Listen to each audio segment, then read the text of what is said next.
So we're here today to really focus on the development of neighbourhoods in North Central London. People will know that we're waiting for the 10-year plan, but as ever in North Central London, we like to crack on. So we're here with our partners in the boroughs across North Central London to really talk about, well, what does it mean to deliver neighbourhood health for our local population? One of our sort of key intentions is really about knowing your population. The population of North Central London is very diverse, and we've learned that one size definitely does not fit all. So how do we know our population, work with our communities, work with our residents to really understand what their health and well-being needs are, promoting a social model of care? I think that we're in a real sort of pivot point at the moment where health services, like the rest of the country in all aspects of public services across the UK, are under enormous pressure. And what's become really clear to me in this evolution of how we do integrated care, and this description of it as neighbourhood focused care, is that continuing to do more of the same in the same way that we always have just is not an option. I think it's been really incredibly powerful opportunity to come together, talk about something that we've been having conversations about in slightly different spaces, but actually seeing people in one space, catching up. I think having some really crunchy conversations about what this all means, and actually legitimately challenging ourselves to shift left in our approach. So I think all of that is helping us practically think about what we need to do at borough level. I think the framework at NCL is super important, but actually we've got to make this a reality on the ground. Yeah. I think the opportunity is enormous actually, because what it does is it brings all of us working in our different ways to focus on the population, a local population, a particular community. And we know the population is diverse. We've got different demographics, ethnicity, background, different inequalities. So it allows us to kind of focus holistically in trying to provide the healthcare solution that the population need. And one thing I'm really excited about is how do we do a bit more around, for example, social prescribing, care navigation, and how do we leverage the peer and the community asset that's there. So I'd like to see lots of peer-led activities led by residents taking place in the community. Yeah, some brilliant examples today, some excellent examples of how teams have been working, particularly with people with frailty or really complex conditions, and thinking about how by bringing in the different specialisms and skills of a whole range of professionals and voluntary sector partners, they're just changing the outcomes and experience of people and just completely transforming their lives. Looking at the four pillars seems appropriate and good to do.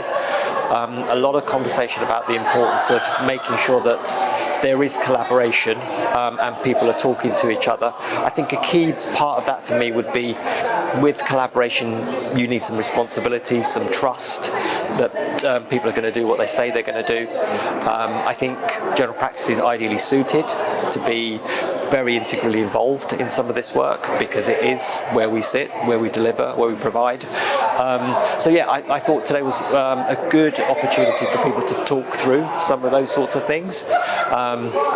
Still quite a bit of work to do, I think it was a good opportunity to hear people's perspectives today.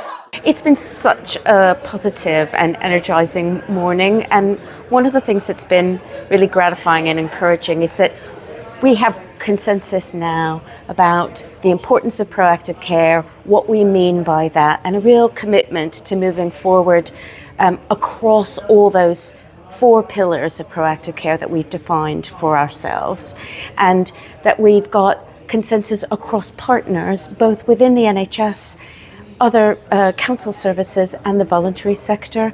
So that gives us a really good basis to do the important next bit, which is to start to dig down into the detail.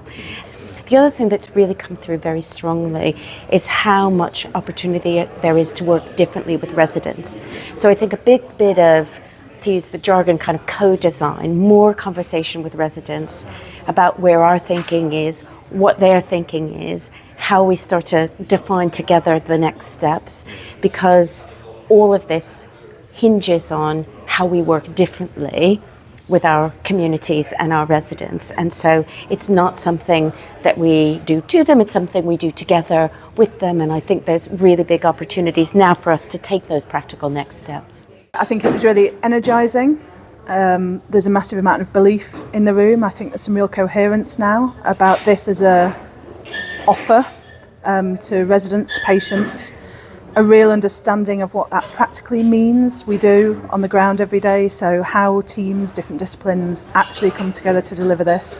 I think there's a really strong voice from the voluntary sector, and that patient perspective was in the room. I think there was real honesty about why we haven't already gone further faster. And people are willing to have those conversations. There's a real trust in North Central London, I think. It's risky and it's difficult, and a lot of things that are happening within our respective systems, particularly health and local government, are pulling away from this, not driving towards it. So that appetite to take a risk and stand together, I think was really evident today. I think one of the most helpful parts of today has been disciplines confirming that they see a role for themselves in all 4 pillars of the care model. I think the second thing that we need to do is we do need to have that really honest conversation about risk. So the second we get into discussions about money or pressures or performance, this has a tendency to fall apart, and we don't look at it in the round, and therefore we go back into our silos when we have those discussions. I think we've got to have a truly rounded conversation about the economic case for this, the full range of benefits that come out of it, where they arise, when they arise, and what that means for our plan.